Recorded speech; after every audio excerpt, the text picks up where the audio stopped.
The other day I made a video talking about my experience in a stream from last week where me and the viewers in my team played against some of the top players in the world about 9 or 10 times over half of our games in that 2-hour session and got absolutely destroyed. And I think a lot of you guys feel exactly the same way I do, whether that's about the overall matchmaking experience or just the fact that it takes 2 minutes to find a game, and when you do find a game it's against the exact same team you just got absolutely destroyed by in the previous game. So I think it was nice to know, especially for me, that I wasn't alone in this experience whatsoever. And on stream the other day as well, I was asked a question on whether or not I had any tips on getting to Kyber 1, so I thought I'd talk a little bit about that in today's video, because a lot of you might be wondering the exact same thing. We're less than 2 weeks away from Season 3 releasing. You might be fairly close to Kyber 1 or not close at all and are finding it very, very difficult. And I don't want to be that guy, but unfortunately I don't think there's any hope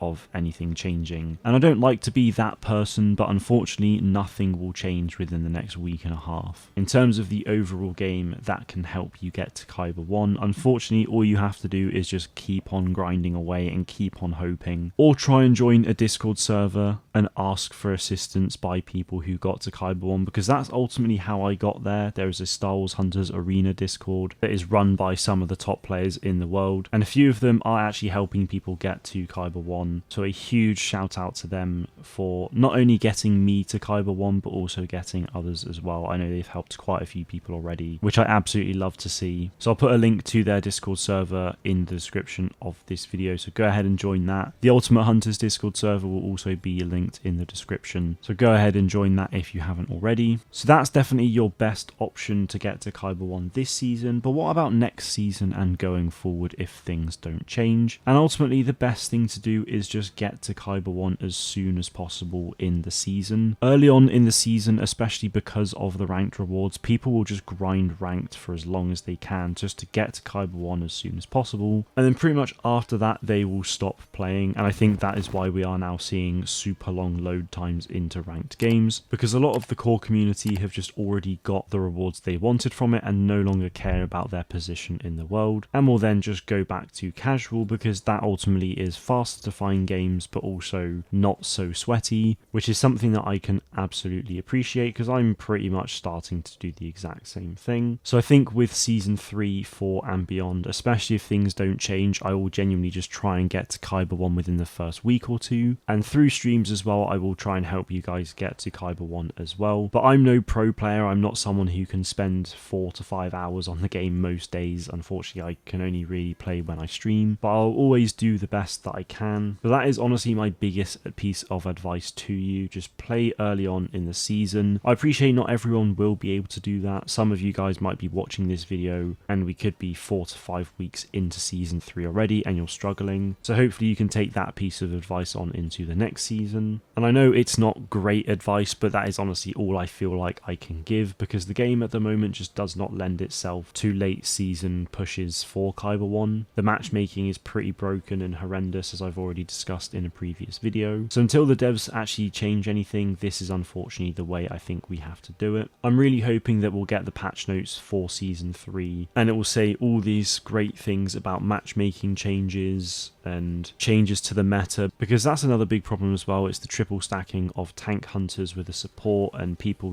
are just insane with that. And again, fair enough, because that's what is ultimately the best thing in the game right now. So hopefully Season 3 can see some really positive changes regarding the meta and matchmaking, but we will just have to wait and see, honestly. I'm praying for things to get better. Hopefully you found this video useful. I know it's not the best piece of advice in just going to play it earlier on in the season if you can, but fingers crossed we won't have to worry about this stuff too much longer. So make sure you are subscribed to the channel if you haven't done so already, so you stay fully up to date with all things Star Wars Hunters. As soon as the patch notes go live, I will get a video out as soon as possible, so make sure you stay tuned. That is it from me today though. Thank you all very much for watching, and may the force be with you always.